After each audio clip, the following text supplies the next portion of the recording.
Seakan tak percaya kalau timnas Indonesia sudah mendekati level negaranya di Asia, legenda Jepang ini tantang Sintayong. Erick Thohir izinkan Sintayong tinggalkan timnas Indonesia demi jadi pelatih Korea Selatan. Legenda timnas Indonesia akui perkembangan pesat anak asuh Sintayong dengan para pemain keturunan. Simak informasi selengkapnya sebagai berikut.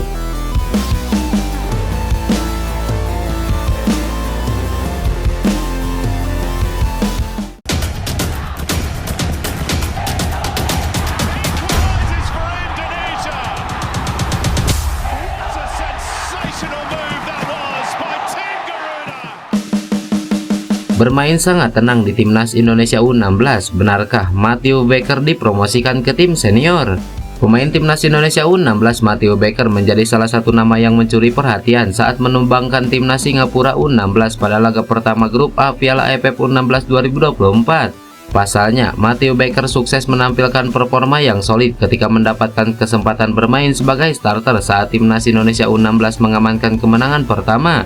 Dalam duel yang berlangsung di Stadion Manahan Solo, Matteo Baker pada mulanya mengisi posisi pertahanan dengan menempati posisi sebagai bek kiri. Sepanjang pertandingan, Matteo Baker sukses meredam berbagai potensi ancaman yang coba dihadirkan oleh timnas Singapura melalui sisi kanan penyerangan atau sisi kiri pertahanan timnas U16. Dia berani melakukan duel-duel melawan pemain lawan. Tak hanya itu saja, Matteo Baker juga terlihat bisa sangat tenang saat sedang menguasai bola, sehingga dia tak cepat kehilangan bola ketika harus melepasnya. Sebagai informasi, Matteo Baker adalah satu dari sedikit pemain timnas U16 yang bermain di luar negeri. Pemain muda ini saat ini digaji Melbourne City Club di kejuaraan nasional Australia. Selain itu, Matteo Baker juga mendapatkan banyak apresiasi dari berbagai pihak karena gaya bermainnya yang serba bisa, mampu bermain dengan baik dari posisi bek tengah, bek kiri, atau gelandang bertahan. Bahkan ada yang menyebut bahwa pemain berusia 16 tahun ini layak untuk dipromosikan ke tim senior meskipun usianya masih sangat muda. Hal ini tentu menjadi modal positif bagi pemain diaspora tersebut. Erick Thohir izinkan Sintayong tinggalkan timnas Indonesia demi jadi pelatih Korea Selatan. Ketua Umum PSSI Erick Thohir mengizinkan Sintayong untuk meninggalkan timnas Indonesia jika Korea Selatan tertarik merekrutnya. Ya, Sintayong masuk daftar kandidat pelatih baru timnas Korea Selatan setelah dipimpin pelatih interim sebanyak 2 pertandingan. Awalnya, Sintayong memang digadang-gadang bakal melatih kembali timnas Korea Selatan pada Februari 2024. Namun, Federasi Sepak Bola Korea Selatan memutuskan untuk menggunakan pelatih interim sambil mencari sosok yang tepat. Mantan pelatih Ulsan Hyundai Kim Do-hun akhirnya dipilih KFA untuk memimpin Teguk Warrior sementara waktu. Perlahan, nama Sintayong pun tidak terdengar lagi bakal menjadi pelatih Song Heung-min dan kawan-kawan. KFA memutuskan Kim Do-hun hanya memimpin 2 laga saja sehingga muncul nama-nama pelatih baru termasuk Sintayong. Rumor ini datang dari reporter asal negeri Gingseng Kim Tae-sok yang menyatakan Sintayong masuk sebagai salah satu kandidat. Di tengah rumor tersebut, Erick Thohir mengatakan PSSI akan melepas Sintayong jika yang bersangkutan ingin kembali ke negaranya. Meski demikian, dia memastikan PSSI sudah mengirimkan kontrak final kepada STY untuk ditandatangani 2 pekan lalu. Kalaupun dari Korea Selatan ingin Sintayong, saya tidak bisa melarang. Saya dengar beliau sedang dalam perawatan di rumah sakit. Kami berikan waktu, ujar Erick Thohir. Sebelumnya, Erick Thohir dan Sintayong bersepakat memperpanjang kontrak hingga 2027 mendatang. Keputusan ini diambil setelah Sintayong memenuhi target yang diberikan PSSI. Legenda timnas Indonesia akui perkembangan pesat anak asuh Sintayong dengan para pemain keturunan. Mantan penyerang mematikan milik timnas Indonesia yakni Kurniawan Dwi Yulianto mengungkapkan pendapatnya soal skuad Garuda besutan Sintayong. Seperti yang diketahui, timnas Indonesia kembali mendapatkan pamornya baru-baru ini. Hal itu tak lepas dari sejumlah prestasi yang dibukukan oleh Witan Sulaiman dan kawan-kawan. Euforia akan timnas kembali menggeliat sejak 2021 silam. Saat itu tim Merah Putih menjadi runner-up Piala AFF 2020. Lalu tim besutan Sintayong juga sukses melaju ke putaran final Piala Asia 2023 di Qatar.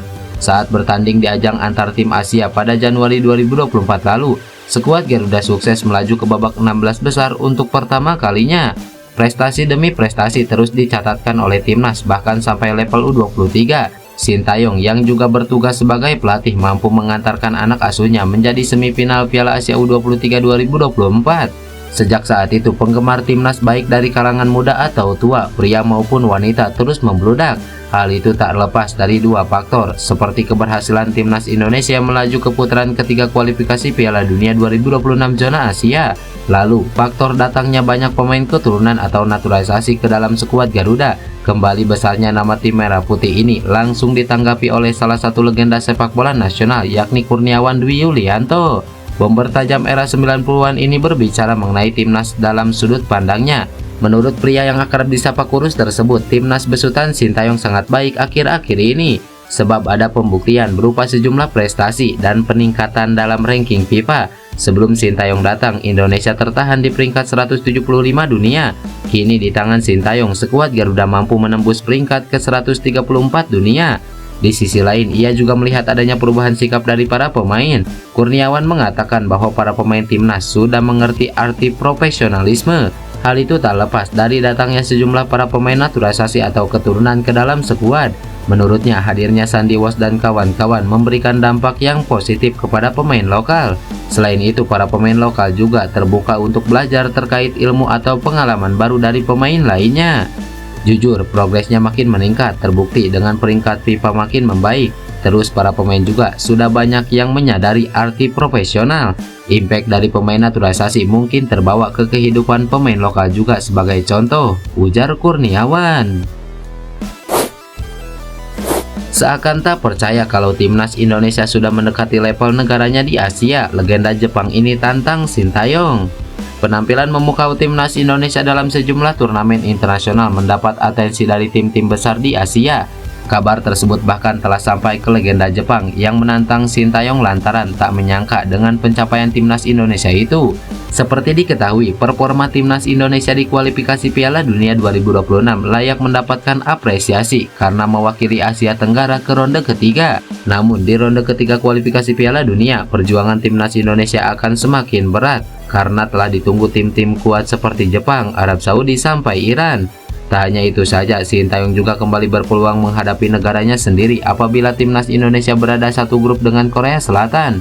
Meski menjadi negara dengan peringkat FIFA rendah yang mampu lolos ke ronde ketiga kualifikasi Piala Dunia, namun tim-tim Asia sudah mulai pasang alarm bahaya jika bertemu timnas Indonesia. Salah satu yang angkat bicara mengenai ancaman bagi negaranya jika menghadapi timnas Indonesia ialah Keisuke Honda, legenda Jepang. Keisuke Honda diketahui pernah merasakan sulitnya saat bertemu timnas Indonesia ketika dirinya menjadi juru latih timnas Kamboja di SEA Games 2023. Kapten timnas Jepang di Piala Dunia 2014 itu sempat tak menyangka kalau timnas Indonesia bisa mencapai level tertinggi di pentas Asia. Setelah berhadapan langsung di SEA Games 2023 hingga menyaksikan skuad Garuda di kualifikasi Piala Dunia, Keisuke Honda tak segan puji pasukan Sintayong. Indonesia adalah tim yang sangat berbahaya di Asia Tenggara. Dari sisi kualitas, mereka punya pemain komplit, ujar Honda dilansir dari media Vietnam dan Tri. Memang jika melihat kedalaman skuad Garuda saat ini, timnas Indonesia merupakan salah satu yang punya kualitas setara antara tim utama dengan cadangan. Apalagi timnas Indonesia telah ketambahan pemain keturunan Belanda yang telah menyelesaikan naturalisasi seperti J.I. Tom Haye, Nathan Joe, dan Ragnar Oratmangun. Terbaru, Kelvin Verdong dan Martin Paes juga telah menjadi WNI. Meskipun nama terakhir masih harus menyelesaikan prosedur demi bisa tampil untuk timnas Indonesia. Situasi inilah yang membuat Keisuke Honda tak segan-segan mengapresiasi timnas Indonesia sebagai tim paling berkembang di level Asia Tenggara. Di lain sisi, Jepang sejatinya pernah berhadapan dengan timnas Indonesia di babak penyisihan grup Piala Asia 2023 beberapa waktu silam.